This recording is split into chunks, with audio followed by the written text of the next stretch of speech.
lo que hacemos diariamente, de nuestra profesión, y eso es lo que vamos a ver hoy. Yo sé que sucede muy a menudo que como son 7 partes de la nación y 7 principios, uno los confunde.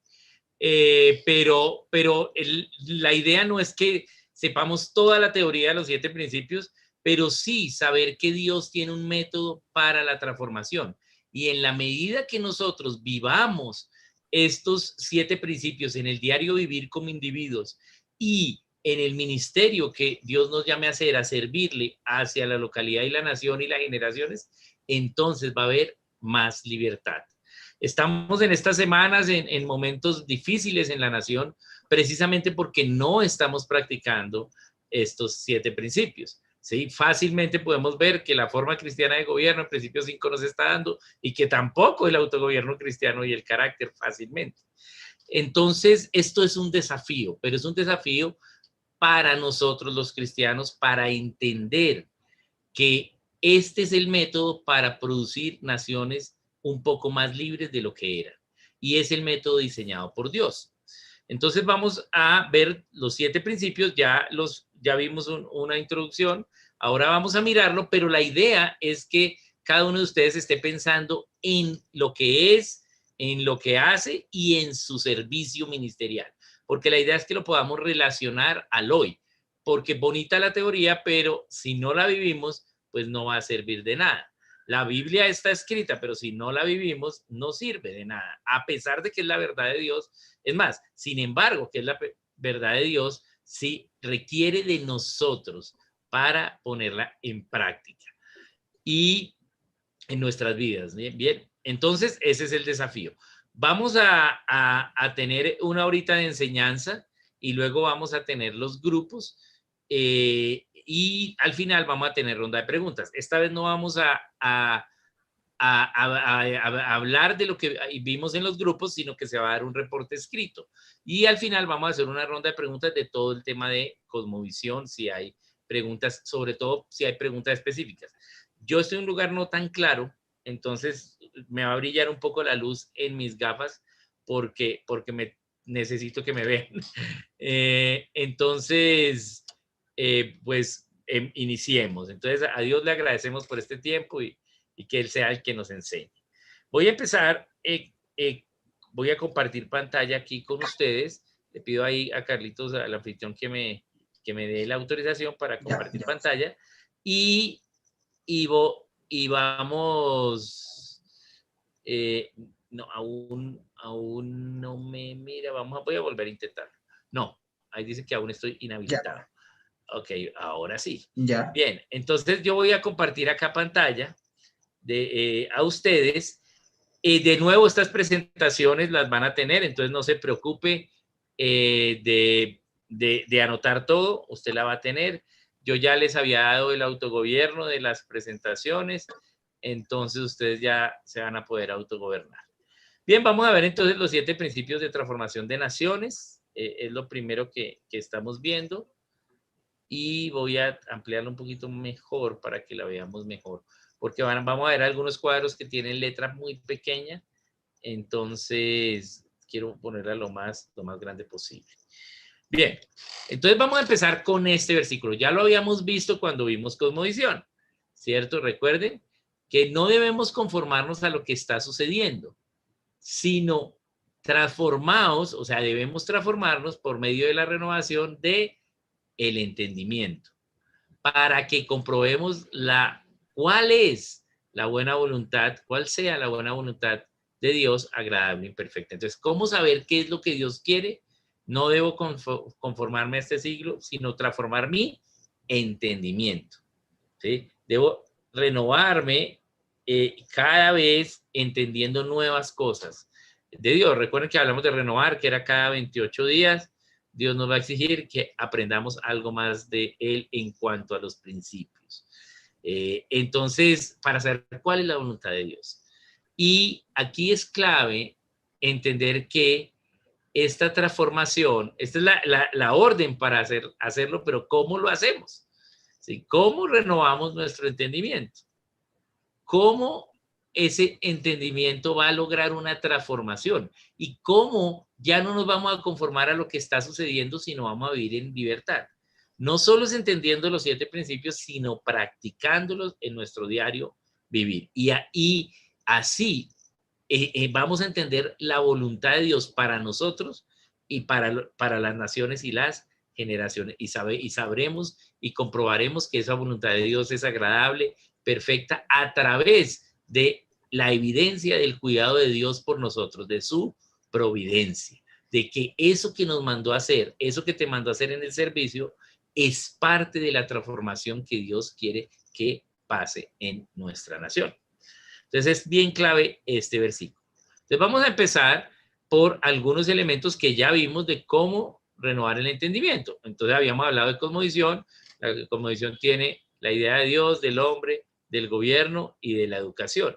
Aquí la idea de la educación, entonces vamos que también lo vimos, este principio de que lo interno va a generar lo externo. Esto es clave. Siempre lo interno va a generar lo externo. A veces queremos un cambio externo, pero si lo interno, ¿sí?, no ha hecho, va a ser difícil el cambio. ¿Ven? Ahorita estamos viendo que se quiere un cambio externo, inclusive por las vías de hecho, ¿sí?, pero no hay un cambio interno, no viene de un cambio interno. La mayoría de la gente del país no ha elegido a los gobernantes, no ha votado. Por lo tanto, los que más eligen son los que no votan. El récord que hemos tenido en toda nuestra historia fue la elección pasada presidencial, que el 51% no votó, y ese es nuestro récord. Es decir, nunca en la historia más de la mitad de la gente apta para votar en Colombia ha votado. Eso es terrible. Lo aceptable sería más o menos entre un 10 y un 15%. ¿Sí? Eso sería lo aceptable porque hay gente que va a viajar, hay gente que se va a enfermar, pero eso es un compromiso individual, interno, que va a causar lo externo. Entonces, siempre lo interno va a causar lo externo. Cuando ustedes estén en la vida de servicio a la que ya están haciendo y a la que Dios los está llamando, y lo nuevo que vayan a hacer, deben saber que lo interno va a producir lo externo. Los cambios se producen realmente duraderos desde lo interno. Un cambio a través de lo externo puede durar esa generación, pero no se sostiene en el tiempo, porque no se enseña. Tienes que entonces sostener ese gobierno externo. En la medida que entendamos un nuevo concepto de Dios, un principio de Dios, y lo podamos aplicar a nuestra vida, vamos a ver cómo Dios nos cuida, no solo a nosotros, sino también a la humanidad. Y esa es la providencia de Dios. Y estos 7 principios prácticamente son una derivada del primer principio. ¿Sí? La individualidad de Dios es el principio primario, porque revela a Dios, ¿cierto? Y los otros 6 son una extensión del primer principio, que es la individualidad de Dios. En estos 7 principios estamos viendo la individualidad de Dios en cuanto al modelo o al método para la transformación de las naciones. ¿Bien? Esa es su individualidad. Esto no es algo que fue un estudio sociológico o antropológico. Esto es el método de Dios a partir de la palabra y visto en la historia. Entonces, cada principio lo podemos entender bíblicamente, como que dice en la Biblia, pero para que pase a las siguientes generaciones, tenemos que llegar hasta el principio 7 y tenemos que enseñar en el principio 6, ¿cierto? Y que enseñar las obras de Dios, los hechos de Dios. Entonces podemos verlo educacionalmente, históricamente. ¿Para qué enseñamos los hechos de Dios? ¿Sí?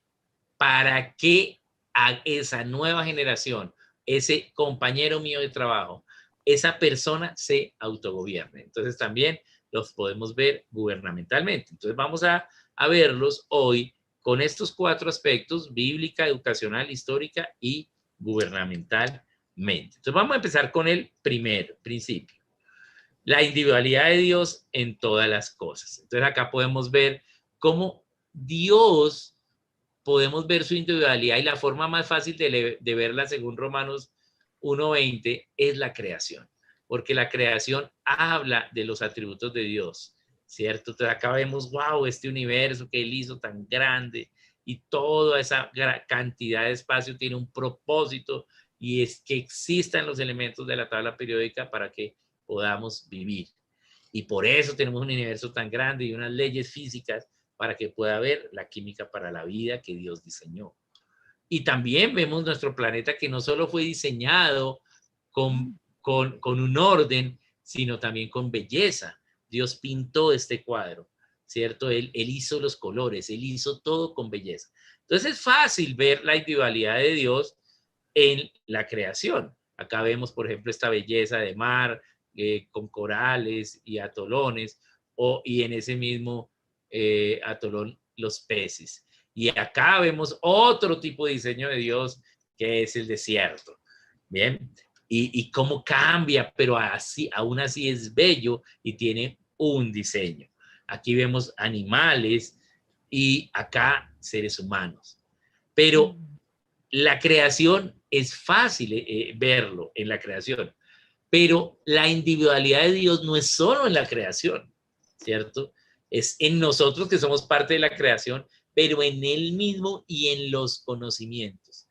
Cada conocimiento, cada servicio que tú estés haciendo tiene un orden, tiene una individualidad de Dios, porque Dios lo reveló y lo reveló con unas reglas. Por eso los otros 6 principios son una extensión del principio 1, que es la individualidad de Dios. Y por eso Él a través de su obra redentora se entregó por nosotros y restableció ese daño que le habíamos hecho a la creación con el pecado. Bien, y por eso la creación gime, esperando la manifestación de los estudiantes de la escuela ministerial, ¿cierto? Eso es lo que dice, está esperando la manifestación de los creyentes. Y por eso la creación gime. ¿Por qué? Porque ya fue restablecida esa individualidad de Dios en todas las cosas a través de la obra del Hijo. Entonces, entendiendo que hay una individualidad de Dios, no solo va a ser algo religioso. Normalmente vemos la individualidad de Dios a través de sus atributos, y acá vemos algunos atributos de su naturaleza, ¿sí? Eterno, triuno, soberano, omnipotente, omnisciente, inmutable, santo, glorioso. Aquí hago una aclaración y es inmutable en cuanto a su naturaleza. Bien, Él no cambia en cuanto a su naturaleza, sigue siendo Dios sin importar lo que nosotros hagamos o el diseño que Él haya hecho de la creación. Bien, y a través de esos atributos podemos conocerlo como creador, como todopoderoso. Podemos ver su providencia en la manifestación del Hijo, que es el Señor y Salvador, el Espíritu Santo, que es la providencia, el Padre, que es el creador, y el Hijo es la suprema autoridad y soberano. Entonces, a través de los atributos, hay más atributos, pero de los atributos naturales de Dios, podemos entender a Dios. Pero este entendimiento no es solo religioso. Lo hemos aprendido más o menos en la iglesia desde el punto de vista religioso, pero la religión es solo una de las 7 partes de la nación. Tenemos que también ver estos atributos en cada una de esas 7 partes de la nación y cómo estos atributos también se revelan en el método de Él para transformar naciones. También podemos ver su carácter. Estas no son las únicas cualidades del carácter de Dios. Hay muchas cualidades de carácter. Pero a través de cómo, ¿sí?, Él decide, cómo Él es en cuanto a sus acciones, podemos ver su carácter. Ya no es en cuanto a su naturaleza, sino en cuanto a sus acciones. Entonces, Él es obediente a sus principios, es fiel, es benévolo, misericordioso, todo tiene un orden para cada cosa. Es sabio, perdonador, y a través de eso podemos referirnos a Dios con nombres, porque esos nombres significan su carácter. Y así nosotros debemos actuar en la vida ministerial, reflejando esta individualidad de Dios en lo que hacemos, que seamos benevolentes, misericordiosos, justos también, fieles a Él, ordenados, pero no, de nuevo, no solo en lo religioso, sino en cada cosa. Hay una forma, ¿sí?, bíblica para protestar, ¿cierto? Claro que debemos protestar ante la injusticia del gobierno, como está pasando, pero de una forma bíblica. Bien, no podemos irnos a un extremo de no reaccionar ante la tiranía del gobierno y, o si no, irnos al otro extremo de hacer una protesta no con los principios bíblicos, sino dañando la libertad de otros. Bien, entonces hay una idea de Dios aplicada a cada cosa. Y esa idea de Dios va a influir en la idea del hombre. La idea de Dios respecto al hombre es que fue creado a su imagen y semejanza, somos hijos de Dios, somos criaturas y algunos ya somos hijos de Dios, fuimos creados hombre y mujer de acuerdo a Génesis 1:27 y les dio una identidad primaria al ser creados a imagen y semejanza de Él y una identidad como criaturas de Dios, como hijos de Dios, como hombre, como mujer y un propósito. El propósito del ser humano es obedecer el llamado para los propósitos de Dios. Fuimos creados, según Isaías 46:7, para la gloria de Dios. Esa es la razón por la cual Él nos creó, para la gloria de Él. Él nos creó para su gloria. Entonces debemos glorificar en nuestra vida a Dios, no solo en los asuntos religiosos, sino en cada cosa. Es decir, que si yo voy a jugar fútbol, yo debo glorificar a Dios cuando esté jugando fútbol. No vamos a ser perfectos. Glorificación no es la perfección hecha por nosotros, porque nunca nosotros vamos a hacer perfección, solo Dios. ¿Bien? Pero sí vivir lo que sabemos y querer ser mejores mañana que hoy. Eso nos da un sentido a la vida. Cuando nosotros entendemos el plan de Dios, entendemos para qué estamos aquí en la tierra. Y no solo nos da un sentido de vida a nosotros, sino en nuestras relaciones. ¿Por qué? Porque los demás también tienen ese mismo sentido. Entonces la idea de Dios va a influir en la idea del hombre y la idea del hombre va a poderse dar en libertad. Aquí recuerda que hablamos la primera clase sobre centro de verdad. Este es un centro de verdad y el centro de verdad es una herramienta para pensar como Dios piensa. Entonces, la verdad está en la mitad y en los extremos, a la izquierda y a la derecha, están las mentiras.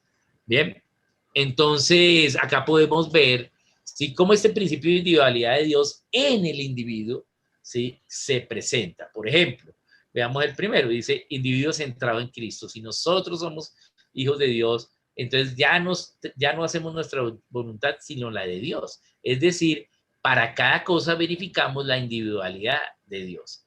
¿sí? Pero yo puedo decir, no, mejor hágase mi voluntad. Yo estoy centrado en mí mismo. O, ¿sí? Ya no es yo como un individuo, sino la humanidad centrada en sí misma a través del Estado.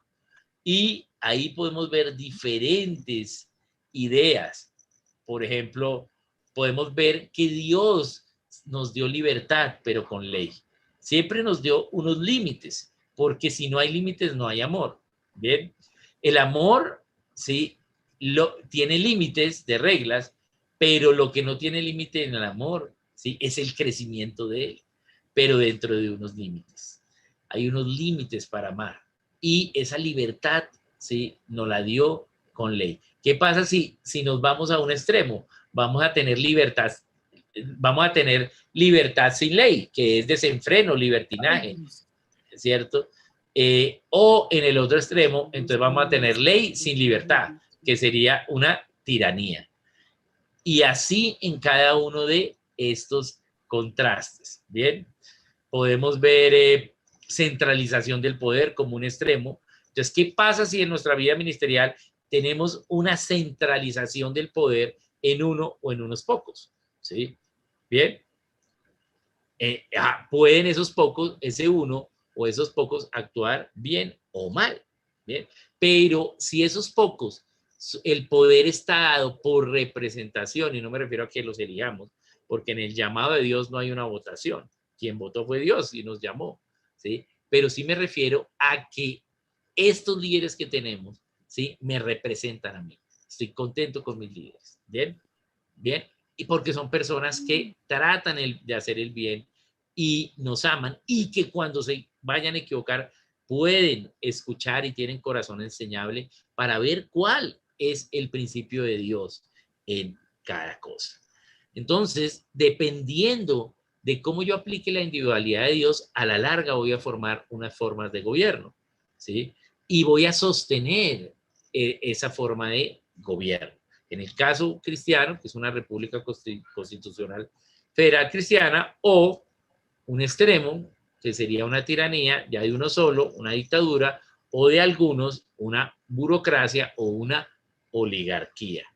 Bien, y en el otro extremo podemos ver una anarquía hacia una democracia. Y ninguno de esos son principios bíblicos. Por lo tanto, la individualidad de Dios se va a vivir en función de mis decisiones. Yo conozco los principios de Dios, pero yo decido si los pongo en práctica o no. Yo puedo tener claro un principio en la teoría, pero no vivirlo en la práctica. Pero muchas veces hacemos cosas y practicamos cosas por tradición y entendemos cosas porque nos las enseñaron así en el colegio, en la universidad, mis padres, ¿cierto? Y no hemos ido a la palabra a ver cuál es el principio bíblico para ese asunto. Entonces, siempre debo buscar esa individualidad de Dios de cada asunto, de cada concepto, para poder, ¿sí?, autogobernarme y disfrutar de esa libertad con orden que Dios ha preestablecido. Vamos entonces a analizar en estas 4 áreas estos principios. Vamos a empezar con el del autogobierno cristiano, el segundo principio. Entonces, autogobierno es verdad más obediencia voluntaria, ¿cierto? Esa es la ecuación, verdad, y yo decido voluntariamente obedecer. O sea que acá la forma de gobierno es el consentimiento voluntario. Yo entiendo, razono, renuevo mi entendimiento, no me conformo a este siglo y entonces obedezco voluntariamente esa verdad y entonces me autogobierno. Vamos a ver un enunciado de este principio. Y creo que lo había leído la vez pasada. No lo leí, pero vamos a mirar esta frase. Esta frase es de Hugo Grotius. Él es un filósofo cristiano del siglo XVII. Y dice, quien no sabe cómo gobernar un reino no puede dirigir una provincia. Es decir, que para dirigir una provincia, yo tengo que tener la capacidad de gobernar un reino. ¿Por qué? Porque aunque la provincia es más pequeña, ¿sí?, yo no soy perfecto, yo puedo elegir el mal, puedo pecar. Por lo tanto, necesito conocer mucho para ser fiel en lo poco. Quien no sabe cómo sostener una provincia no puede ordenar una ciudad. Quien no sabe cómo ordenar una ciudad no puede regular una aldea. Quien no puede regular una aldea no puede guiar una familia. No puede un hombre gobernar bien una familia si no sabe cómo gobernarse a sí mismo. Ni puede ninguno gobernarse a sí mismo a menos que la razón sea señor, voluntad y deseo sus vasallos. Voy a explicar esta última frase, ¿cierto? O sea, no nos podemos gobernar a nosotros mismos a menos que la razón, lo razonable, ¿sí?, sea señor de la voluntad y los deseos, ¿sí? O sea, que nuestras decisiones las tomemos como consecuencia de razonar los principios divinos, ¿sí? Eso es la razón, ¿cierto? De entender los principios divinos, de haber renovado lo que yo creía ahora a la luz de la palabra y a la luz del orden de la creación.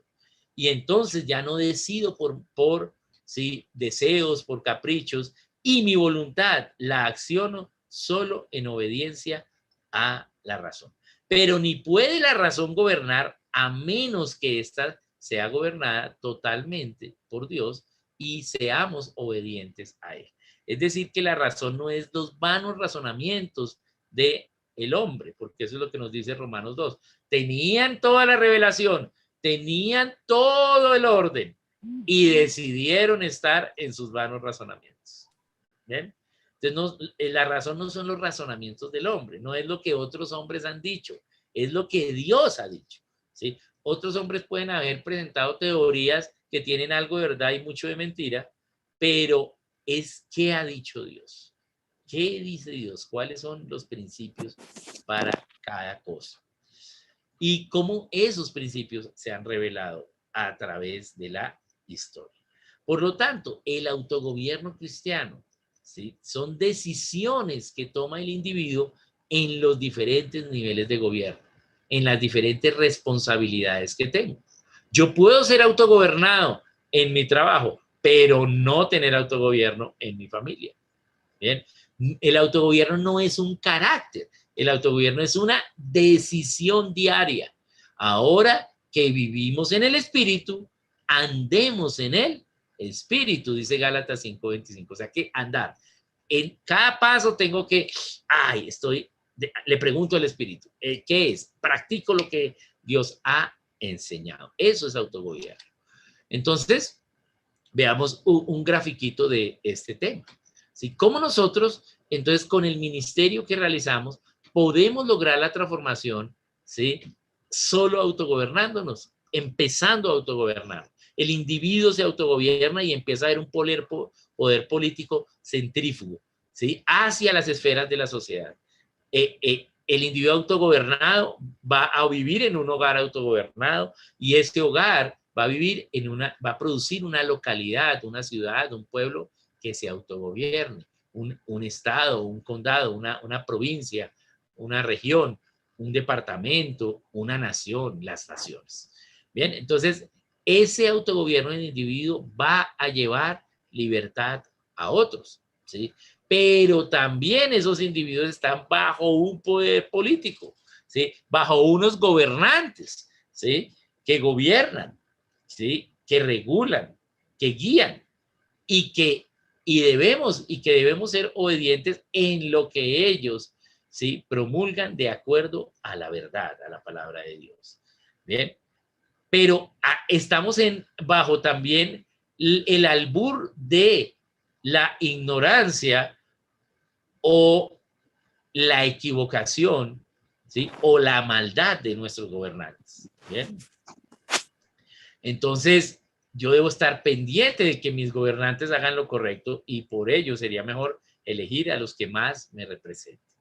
Entonces, el autogobierno del hombre no solo es un autogobierno para nosotros siendo libres, sino que automáticamente genera un poder político centrífugo para transformación, pero también puede generar una opresión o también una libertad del gobierno externo que tengamos. Aquí tenemos un diagrama de este principio, basado en que el autogobierno es una decisión interna y voluntaria. Por lo tanto, el autogobierno del individuo, que es interno, por eso también el autogobierno cristiano también se le llama gobierno interno, ese autogobierno cristiano que es interno va a producir libertad en lo externo, porque recuerden que lo interno produce libertad en lo externo. Entonces, lo interno es causativo, ¿sí?, no se ve, es invisible, es primario y causa un efecto en lo externo, ¿sí?, que sí se ve. Entonces, ¿qué será gobernado? ¿Qué será gobernado a través de nuestro autogobierno? Mi corazón, mis pasiones, mis deseos, mi conciencia, mi carácter, mi voluntad, mis decisiones, los motivos por los que hago las cosas. Hago las cosas para vanagloria o para molestar a otros o para juzgarlos. Los afectos, mi afecto es sincero, amo a las personas, mis actitudes, mis convicciones, mis ideas. Soy noble, soy iracundo. Bien, entonces, lo que yo debo gobernar en mi autogobierno va a producir externamente acciones, comportamientos, conversaciones, ¿sí?, decisiones, ideologías, ¿sí?, vivencias en lo externo. Por lo tanto, la ley de Dios, que es amor en nosotros, va a producir, ¿sí?, esa libertad en lo externo. Bíblicamente podemos entender este principio así. Así que queriendo yo hacer el bien, hallo la ley, ¿sí?, de que el mal está presente en mí, porque en el hombre interior me deleito con la ley de Dios. O sea que él internamente se deleita con los principios de Dios. pero veo otra ley en los miembros de mi cuerpo que hace guerra contra la ley de mi mente y me hace prisionero de la ley del pecado que está en mis miembros. Bien, aquí está Romanos 7, y que está diciendo es la lucha de todos los cristianos, ¿sí? Es la lucha de autogobernarnos diariamente y no darle lugar a la carne. Bien, aún tenemos el cuerpo y ese cuerpo tiene carne. Y esa carne no quiere placer, quiere deseos, ¿sí? Quiere las obras de la carne. Y yo debo decidir si obedezco a Dios o si doy lugar a las obras de la carne.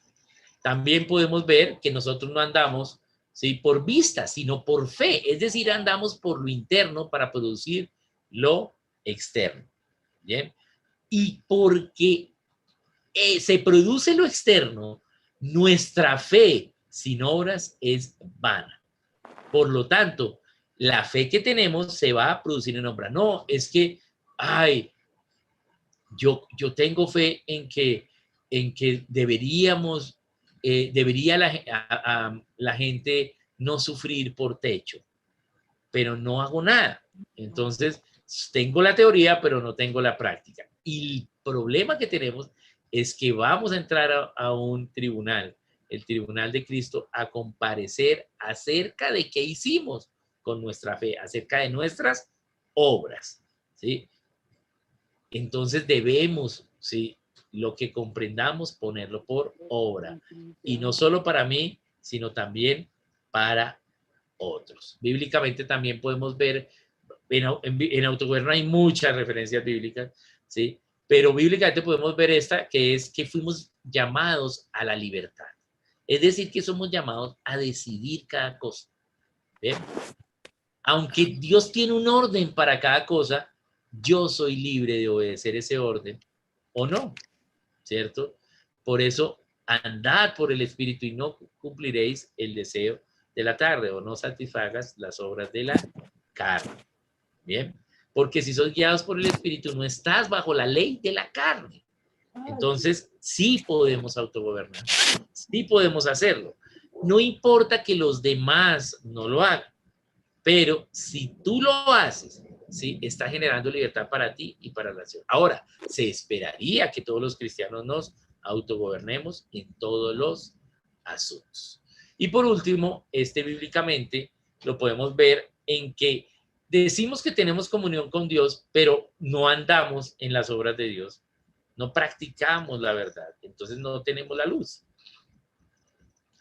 Entonces, para realmente tener la luz se deben notar los frutos. Por eso, por los frutos los conoceréis. Educacionalmente, ¿cómo podemos practicar el autogobierno? A través de una metodología. El método, ¿sí?, educacional, el método de enseñanza, donde ustedes estén sirviendo van a estar enseñando. Pero el método de la enseñanza debe lograr que el otro se autogobierne bajo lo que tú le enseñaste. No debe hacer que tú lo obligues, sino que él disfrute y ame esa decisión porque la razonó. Por lo tanto, el autogobierno es el objetivo de la metodología educacional. Es clave esto entenderlo, porque podemos tener los principios, pero si los enseñamos mal, ¿sí?, no hacemos. Si la metodología está mal, no lo hacemos. ¿Bien? Podemos tener una verdad necesaria, pero si el método está mal, no logramos libertad. A veces tenemos malos métodos para buenas ideas y no hay libertad. Lo que hablamos la vez pasada respecto a lo que ha sucedido en el gobierno civil con algunos proyectos del partido nuestro. Bien, históricamente, ¿cómo podemos ver el autogobierno en la historia? Yo a través de la línea de tiempo, haciendo una línea de tiempo, yo puedo pensar y ver cómo los individuos se autogobernaron y cómo no. Y qué consecuencias tuvieron, porque el autogobierno es interno y va a causar unos efectos externos. Entonces, mire, aquí se autogobernaron, obedecieron lo que Dios dice y mire lo que sucedió. Pero aquí no, y mire lo que pasó. Bien. Entonces, eso es lo que tenemos que ver en la historia. Nuestro pensamiento en la labor ministerial debe ser histórico. Bien. Debemos reconocer a los que antes se esforzaron, a los que antes echaron machete para que nosotros podamos caminar por ese camino. Y además debemos, ¿sí?, animar a los que hasta ahora están caminando en este camino para que lo hagan mejor que nosotros. Y así ellos puedan también estar en la línea del tiempo y podamos reconocer cómo estos individuos se autogobernaron para ellos y para el mundo. Siempre recuerdo el desafío grande que tenemos nosotros como cristianos, que es la religión pura y sin mácula, es la atención a los huérfanos. ¿Y cuánto nos falta en la atención a los huérfanos en el país? Todavía existe el ICBF y nos falta mucho, pero Dios usó un hombre llamado George Mueller y cómo él enseñó cómo se trabaja los ministerios con los niños, ¿sí?, y con los huérfanos. Y ese hombre no solo fue un hombre que transformó su lugar, sino que aún sigue siendo luz para muchos. Entonces, eso es lo que podemos ver en la historia. Por lo tanto, tú estás haciendo historia cuando estás sirviendo a Dios. Cuando estás obedeciendo el llamado que Dios te dio, estás haciendo historia. Gubernamentalmente, no es la falta de gobierno la que produce anarquía, es la falta de autogobierno cristiano. Cuando hay falta de autogobierno cristiano, vamos a producir desorden en la sociedad. Bien. No es el exceso de control, ¿sí?, sino la falta de autogobierno. Bien. Entonces, ese autogobierno gubernamentalmente va a causar que el individuo pueda ser libre, tener libertad o no, y además la localidad. Entonces, el autogobierno cristiano va a vivirse en lo externo. Tercer principio, la herencia del carácter cristiano. Aquí, a diferencia del autogobierno, la herencia, ¿sí?, del carácter cristiano es una herencia si ya es un hecho, ya es una característica, ya no solo es una decisión, ¿sí? Ya podemos heredar el carácter cristiano de este concepto a mis hijos, a la siguiente generación, a los que yo les sirvo, a los que en el ministerio en el que estoy, puedo heredar ese carácter para que luego ellos, ¿sí?, lo practiquen mejor que yo, tengan más herramientas, lo hagan mucho más rápido que yo. ¿Bien? Y eso es, esa es la herencia del carácter. Podemos heredar los principios bíblicos de Dios en cada cosa. ¿Cuál es la definición? Lo vemos en la... veo que hay ahí una lineecita roja, no sé cómo se produjo, pero no sé cómo quitarla. Pero bueno, veo, ¿cuál es la fórmula de carácter cristiano? Es verdad más el hábito de la obediencia. ¿Sí? Ya no solo es la obediencia voluntaria, decidir, sino ese hábito va a producir un carácter. Ya se va a dar en automático. Ya vamos a testimoniarlo sin necesidad de enseñanza. Eso es carácter cristiano. Son las cualidades que tienen las personas y que los distinguen de uno o a otro. Vamos a mirar el enunciado del principio. Entonces dice, este divino poder del Evangelio se reveló a sí mismo a los paganos en la vida de los cristianos. Acá está hablando Neander de la iglesia primitiva. El poder del Evangelio se reveló a sí mismo a los paganos romanos. ¿Cómo? En la vida de los cristianos, en la vida de los cristianos, quienes mostraron progresivamente las virtudes de él, quien los llamó fuera de las tinieblas a la luz y los habilitó para caminar como hijos de Dios en medio de una generación perversa. Esto es clave. O sea, siempre vamos a estar en medio de una generación perversa, ¿sí? Porque para el mundo, ¿sí?, la verdad es locura, los principios de Dios es locura. Siempre vamos a estar, ¿sí?, en medio, ¿sí?, de malos, ¿sí? Y nosotros también lo somos. ¿Ven? Pero en esas cosas, en algunas cosas, ¿sí?, y entre más mejor, ellos brillaron como luminares en el mundo. La vida del cristiano entonces es ese conflicto entre los poderes de las tinieblas, ¿sí?, y la obediencia a Dios. Pero, ¿cómo se transformó Roma? por la vida y la virtud de los cristianos. O sea, porque sabían mucha Biblia, no. Porque lo que sabían, ¿sí?, lo vivían y lo practicaban. Porque sus obras daban cuenta de en quién creían. ¿Ven?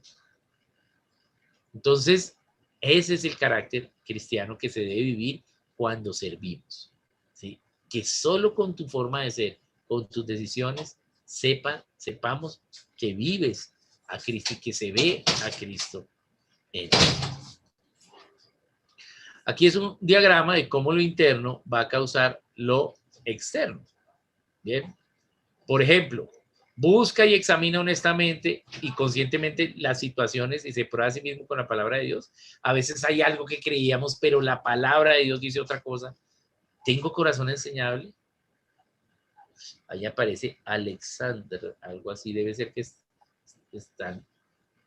Alguien está rayando la pantalla. La Alguien. pantalla, ok. Alguien. Bien, entonces, un alumno. Busca y se examina ante la verdad y corrige sus errores y ahora los enseña, ¿sí?, correctamente. Bien. Esto es lo que internamente nos vamos a evaluar de acuerdo a la verdad de Dios, ¿sí? Juzgo lo correcto internamente, tengo compasión, ¿sí? Tengo verdad, soy radical, ¿sí? Pero ser radical es verdad con amor, ¿sí? Eso es radical, ¿cierto? Verdad sin amor es tiranía, ¿sí?, legalismo. Y amor sin verdad es libertinaje. Entonces, verdad con amor, ¿sí? Soy radical, defiendo los principios de Dios, ¿sí? Se ve a través de mis acciones, ¿bien? Entonces, de igual forma, lo interno va a generar lo externo en el carácter cristiano para poder sostener una nación. ¿Cómo la sostenemos? A través del servicio de cada cristiano. Esa es la forma. Veámoslo bíblicamente. Él es el resplandor de su gloria, la expresión exacta de su naturaleza. El Hijo es la expresión de la naturaleza de Dios. El Hijo tiene toda la herencia del carácter del Padre, ¿sí? ¿Y cómo lo vemos y lo vivimos? A través, ¿sí?, de la acción del Espíritu Santo. Bien, entonces, ese es el carácter, el del Hijo. Y el Hijo tiene el del Padre. Y la vivencia es el del Espíritu. Por lo tanto, Dios quiere que cada uno de nosotros, ¿sí?, ya no viva, sino viva Cristo en nosotros. ¿Cómo haría Cristo esto? Hoy tuve que ir al banco y había una fila larguísima porque ya no hay pico y cédula. Y los pensionados estaban recogiendo su pensión y la fila era de 2 cuadras. Y yo, oh, ya me iba a poner bravo con la situación cuando dije, pero todos estos son más viejos que yo y están haciendo fila. Bueno, entonces me voy a ir a otra oficina, pero ya no me puedo dar bravo. Y me fui, pregunté cuál era la oficina más cercana y fui e hice unos pagos que tenía que hacer. Bien, entonces, el carácter cristiano va a ser un examen y educacionalmente lo podemos ver en ya no cómo enseñamos, sino qué enseñamos. ¿Sí? Estoy enseñando cosas que forman el carácter. Y eso no quiere decir solo enseñar versículos lindos, ¿sí? Porque yo también, ¿sí?, yo debo vencer el mal con el bien, pero también puedo dar un ejemplo de qué fue lo que pasó cuando se decidió mal, ¿sí? Pero a la larga formar el carácter. No solo, ¿sí?, exponer, no solo denunciar, sino llegar hasta la formación del carácter. En lo que enseño, ¿quién lo enseña? ¿Estoy siendo consecuente con lo que enseño? ¿Sí? O estoy enseñando algo muy bonito, pero yo no lo vivo y no se nota. ¿Cómo soy como estudiante? ¿Qué carácter tengo? Entonces, cada vez que estamos ministerialmente, estamos enseñando, ¿sí? Acá dice educacionalmente, pero no solo para los esperas de la educación, es para la enseñanza, ¿sí? Se debe notar el carácter. Recuerden, la razón por la cual Dios le da la labor de la justicia política a la iglesia, a los cristianos, ¿sí?, es para que se presente a Cristo a través del carácter de los cristianos que están sirviendo hacia la justicia social. Bien, es decir, a la iglesia nos encargó, ¿sí?, dar de comer al hambriento, ¿sí?, no a la ONU, ¿sí? Pero la ONU tiene todo el presupuesto, ¿cierto? Pero, ¿por qué no se lo encargó al gobierno civil y sí a la iglesia? Para que se presente a Cristo a través de las vidas de quienes están haciendo la labor ministerial. Bien, porque podemos tener el evangelio en una mano, pero no tener el carácter para, ¿sí?, la vida diaria, vivir con ese evangelio. Y eso no es lo que Dios quiere. Por eso vemos en la historia cómo, ¿sí?, individuos lograron a través de su carácter cambiar las estructuras bajo las que estaban. ¿Bien? Al menos una cualidad de carácter, ¿sí?, de Dios, ¿sí?, en cuanto a lo que está sucediendo ahora que les dije de la abstención, es que el cristiano al menos, ¿sí?, entiende que el voto es un compromiso interno con Dios, ¿sí? Cada uno es libre de votar por el que quiera, pero tiene que elegir sus representantes. Bien, gubernamentalmente, ¿sí? Cuando estemos en liderazgo, pues las cualidades de un buen gobernante, ¿sí?, son causadas, ¿sí?, por un individuo autogobernado. Y ese buen carácter de los gobernantes mantiene la libertad civil en una nación, ¿sí? Inclusive lo vemos en Reyes y en Crónicas, sobre todo en Reyes, como cuando el rey repagano con lugares altos hacía algo bueno, ¿sí?, había un poquito más de libertad en la nación. ¿Bien? Entonces es importante el carácter cristiano. Veamos la cuarta, conciencia cristiana. La conciencia cristiana es un principio que hay en nosotros, ¿cierto? Y este principio, ¿sí?, tiene esta fórmula: verdad más entendimiento es igual a conciencia cristiana. No solo lo obedecí, no solo tuve el hábito, sino entiendo el porqué. ¿Por qué? Entiendo el principio bíblico, lo defiendo, ¿sí? Es esto lo que hay que hacer. ¿Por qué? Porque esto es lo que dice Dios. Bien, entonces tengo conciencia, sé qué es lo bueno y qué es lo malo. ¿Bien? Conciencia es la facultad del espíritu, solo los seres espirituales tienen conciencia, la cual decide qué es correcto y qué no es correcto. Entonces, voy a pasar aquí. Esa conciencia se revela a través de una propiedad. La conciencia es la propiedad más sagrada que tenemos. Es más importante que la vida. Veamos el enunciado del principio. Por ser el hombre la hechura de un creador omnipotente e infinitamente sabio, somos siervos de un amo, de nuestro creador, enviados dentro del mundo por su orden para sus asuntos. Es decir, que nosotros somos propiedad de Dios para los asuntos de Dios, ¿sí?, porque Él nos hizo, ¿sí? Es decir, que lo más valioso de nuestra conciencia es que es el orden de Dios para cada cosa, que es el bien de Dios para cada cosa. Por lo tanto, debemos formar nuestra conciencia estudiando los principios divinos. ¿Cuál es la clave de la conciencia? El consentimiento, ¿sí? Yo lo tengo en mi conciencia y lo decido hacer.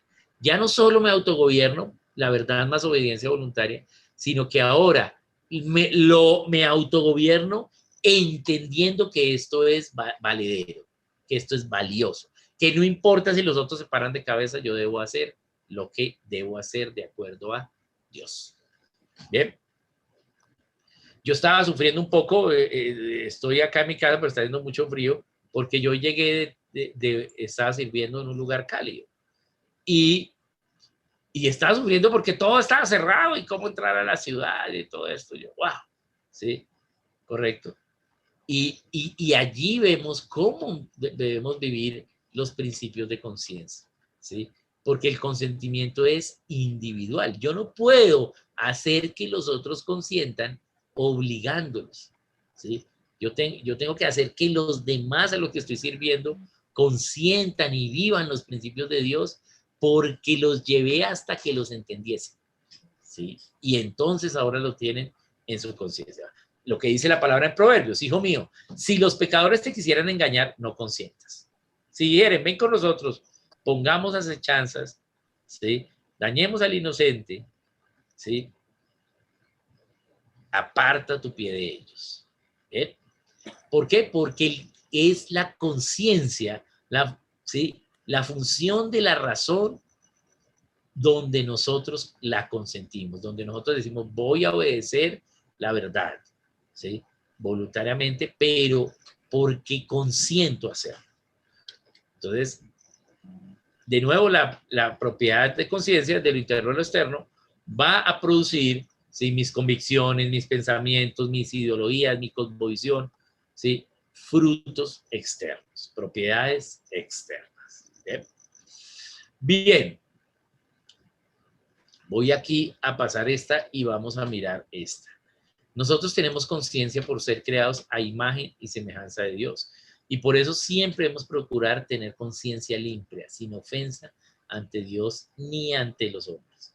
La ofensa ante los hombres no es acomodarnos a las ideas de los hombres, a las ideas del mundo, sino más bien no conformarnos a este siglo, ¿sí? Enseñando a los hombres y que se enseñó la verdad, pero sin causarles daño, respetando su libertad. Bien. Gubernamentalmente, si hay conciencia interna de qué es lo bueno y lo malo, vamos a poder vivir ese bien y vamos a poder ser mayordomos a través de que la gente voluntariamente consiente vivir en ese bien.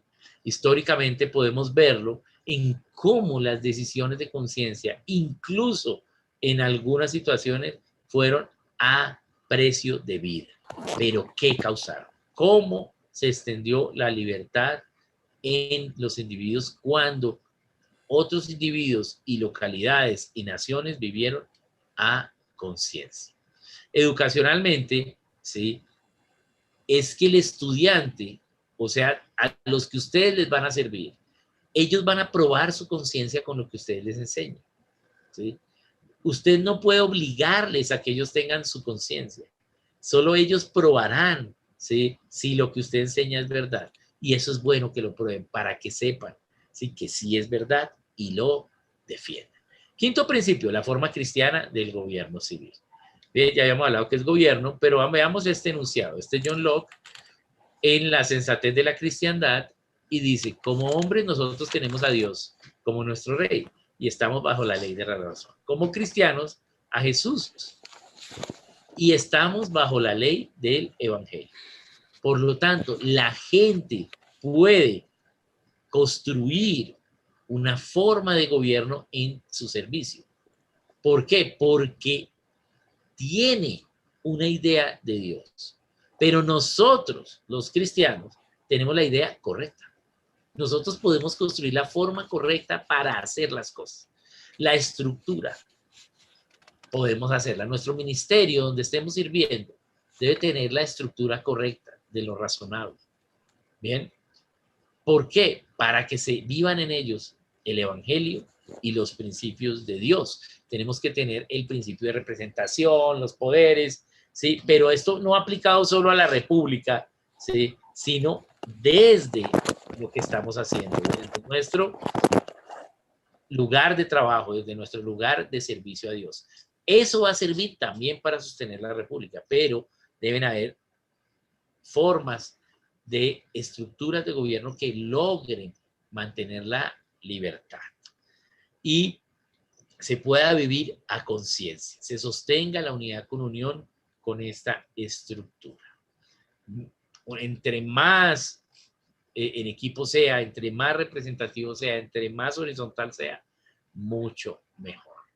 Bien, vamos a ver aquí esta. Debemos tener en lo que hagamos, ¿sí?, una diferencia entre las leyes, la ejecución y la judicialización. No quiere decir que sea 3 personas cada una haciendo algo. Yo puedo hacer las 3, ¿sí?, pero debo ser consciente, ¿sí?, de que dije lo que enseñé la verdad.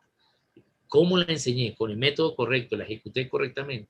Luego vemos a los que le enseñé cómo la recibieron, la practicaron o no. ¿Bien? Esos son los 3 poderes del gobierno, que viene de Isaías 33, 22. Una forma dual de gobierno es amar a Dios, pero amar al prójimo. Amarás a tu prójimo como a ti mismo. Amo a Dios y por ende entonces también amo a mi prójimo. Por lo tanto, sirvo a Dios sirviendo a mi prójimo, ayudando a los próximos a mí.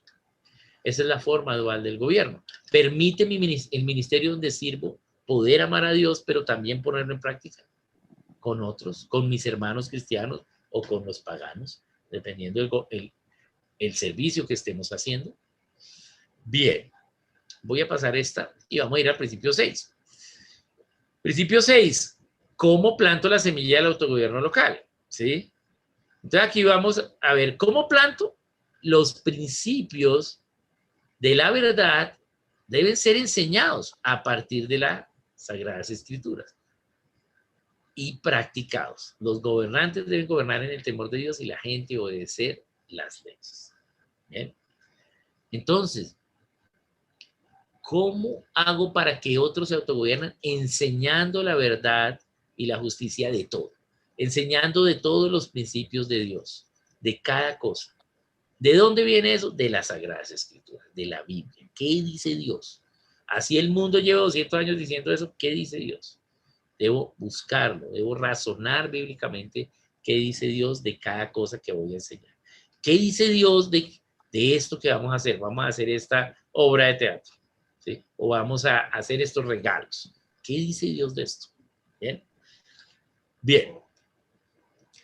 Si nosotros enseñamos a otros diariamente los estatutos de Dios, las leyes de Dios, anunciamos el evangelio y los principios de Dios, entonces va a haber un autogobierno local. Y por último, el principio de la unidad con unión. Hasta que todos lleguemos a la unidad de fe y del conocimiento del Hijo de Dios. Por lo tanto, la unidad con unión es algo que debemos lograr en la vida ministerial, que otros se unan, que luego ya otros lideren y no yo, ¿sí? Que cada vez haya más gente sirviendo, ¿sí? No que yo me gloríe, sino que todos nos glorifiquemos en Dios, que seamos más, que tú puedas liderar, que no solo yo lidere, ¿bien? Que todos podamos hacerlo, ¿bien? Que nos podamos relevar, que podamos saber que si yo soy el de transportes, pero tú eres el que enseñas, estamos ambos haciendo lo que Dios nos mandó a hacer para la gloria de Dios, ¿bien? No todos tenemos que estar en la misma acción, ¿bien? Pero sí cada acción ministerial es muy importante y eso es lo que hace que sostengamos la unión, que tengamos una misma mente, un mismo parecer, para que habitemos juntos en armonía, que servir ministerialmente en un ministerio con problemas es muy duro. ¿Por qué? Porque se predica más no se aplica. Por eso, qué bueno que servir ministerialmente sea un regocijo, un gozo, porque vamos y lo hacemos y damos la milla extra y damos de nosotros mismos y nos damos por los otros para que el reino de Dios siga siendo extendido. Bien, entonces aquí voy a pasar, aquí está de fe, porque una última que quiero, aquí. No, creo que no está aquí. Ok, aquí está. Acá tenemos algunas aplicaciones bíblicas de la unidad con unión, que es bueno que habitemos juntos, ¿sí? En armonía, cómo comunicábamos, cómo estábamos juntos, cómo cada uno apoyaba a su hermano, cómo éramos un solo cuerpo, teníamos un mismo sentir, compasivos, misericordiosos, amigables, haciendo cada cosa en su tiempo y en su hora. Bien, esa es una buena aplicación bíblica. De acuerdo a la unidad interna que tengamos, vamos a producir una unión externa. ¿Queremos un buen ministerio bien unido? Tenemos que tener unidad interna. Y para tener unidad interna tenemos que tener los principios claros, la misma mente, el mismo compromiso. ¿Pero por qué? ¿Porque nos están obligando? No, por amor a Dios, porque los entendimos, porque nos enseñaron, porque los llevamos hasta mi conciencia. Bien, educacionalmente, ¿sí? Podemos verlo, y es que en la medida que logremos enseñar a otros, esos otros van a unirse a lo que Dios está haciendo. Y la gente podrá vivirlo otra generación. Podemos pasar la posta a otras generaciones. Históricamente, eso es una frase de Bernard Hall, me gusta mucho, dice, la cristiandad eventualmente produce la alternativa escritural a una unión obligatoria. Es decir, ¿sí? ¿Cuál es la alternativa a una unión obligatoria? La unión voluntaria. Y eso es la cristiandad. Estamos aquí voluntariamente unidos en este ministerio. ¿Bien? ¿Para qué? Para extender el reino de Dios, para la gloria de Dios, porque lo amamos y nos amamos. La unión voluntaria florece es por la cristiandad. ¿Bien? Solo había una forma de asociación civil, ¿sí? Y era la obligatoria, no la cooperativa. Bien. Y por último, aquí vamos a mirar, vamos a ver el siguiente, no, históricamente, no quiero ver gubernamentalmente, porque ya me quedan 2 minuticos, ¿sí? Aquí habla mucho acá de la vida de los peregrinos, un buen ejemplo, pero quiero ver acá esto. Un gran ejemplo de la unidad con unión es lograr hacer un pacto y que seamos fieles al pacto que hacemos. Eso no quiere decir que seamos perfectos. Vamos a ver un pacto y vamos a empezar a las 7:45. De pronto un día empezamos a las 7:47. ¿Sí? Correcto, pero ¿sí? Queremos cumplir ese pacto. Que hagamos pacto voluntario y lo cumplamos. Esa es una gran vivencia gubernamental de la unidad con unión. Alex de Tocqueville escribió en su libro, dice, a la cabeza de cualquier nueva empresa, usted ve el gobierno en Francia. O sea, una nueva empresa, ¿quién la tiene? Una nueva idea, está el gobierno en Francia. Él era francés, ¿no? Alex Tocqueville. O un hombre de rango en Inglaterra. Una nueva idea, solo la oligarquía en Inglaterra. En los Estados Unidos usted verá una asociación de individuos. ¿Qué fue lo que Dios hizo para enseñarle al mundo a través de los Estados Unidos? Precisamente que fueran unidos. Es decir, que tuviesen una unidad interna para mantener una unión externa. Entonces ahora ya las ideas las hace la gente. No el Estado, ni la oligarquía, sino la gente. ¿Sí? En la medida que haya unidad con unión, nos unimos no solo entre los de clase alta, ¿sí? Sino entre otro ser humano. ¿Sí? No solo lideran los blancos, sino cualquiera puede liderar. ¿Bien? Eso es unidad con unión. Y así lo vemos. Entonces ahora lo que vamos a hacer es ir a los grupos pequeños y de estos principios tú vas a ver, escoger uno, pero en tu vida ministerial. La vez pasada teníamos un principio obligatorio y ustedes tenían que decir cómo lo harían, pero ahora lo vamos a hacer al revés.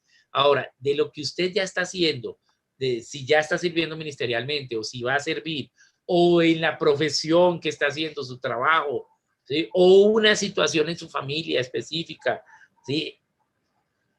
¿Cómo puede aplicar en uno de esos principios, el que usted quiera, en esa situación? La idea es charlarlo con los demás miembros de la sala, ¿sí? Y luego tomar nota. ¿Para qué? Para ver cómo es el nivel del entendimiento en la posible práctica de estos 7 principios. Bien, entonces vamos a tener 15 minuticos para hacerlo. Si somos varios, entonces tratemos de que al menos cada uno hable 1 minuto o algo así para que todos tengan alguna oportunidad. ¿Cómo lo aplicarías? Dilo en voz alta. Ahora, si lo dices, no estás haciendo un compromiso de hacerlo, si no se sienta obligado a hacerlo. Solo es una idea de cómo usted puede expresar el entendimiento de los 7 principios en la vida práctica hoy. Bien, muchas gracias y Carlos los va a guiar a las salas. Y tenemos 15 minutos, 9:20 volvemos y luego tenemos 10 minuticos de preguntas generales.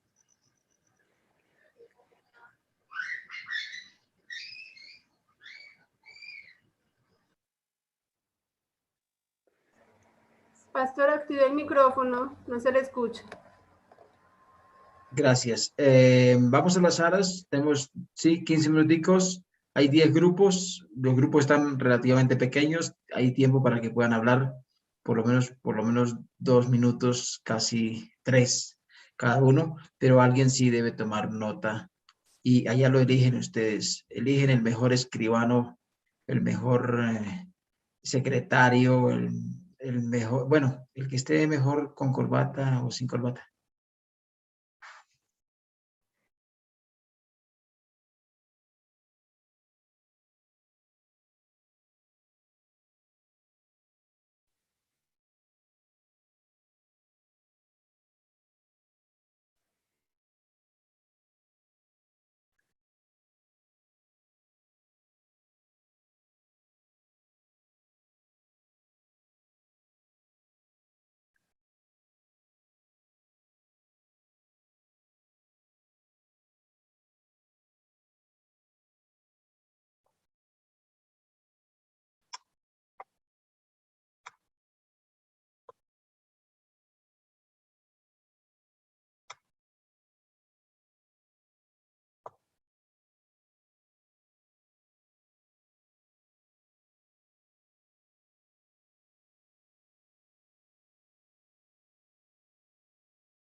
Pastor, Ana Bélgica.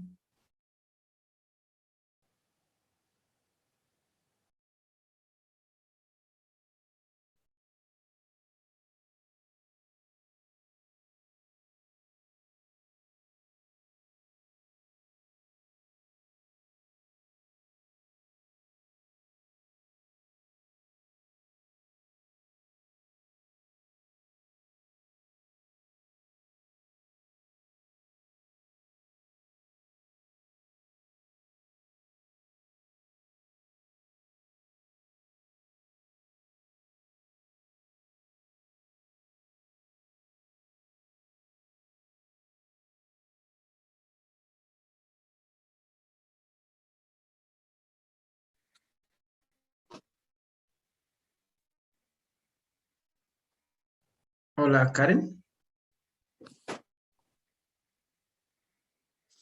Karen. Hola, Karen, aló. ¿te saliste de la sala o qué pasó? No, pastor, fue que el internet se me cayó, entonces hay que bloquear a mi pastor. ¿Cómo Ok, hago? déjame ver porque no me está saliendo aquí que estás. Vas a tener que volver a entrar. Bueno, ok, vuelvo y entro. Te sales y Está te bien. vuelves a entrar. Bueno, Ok, mi pastor.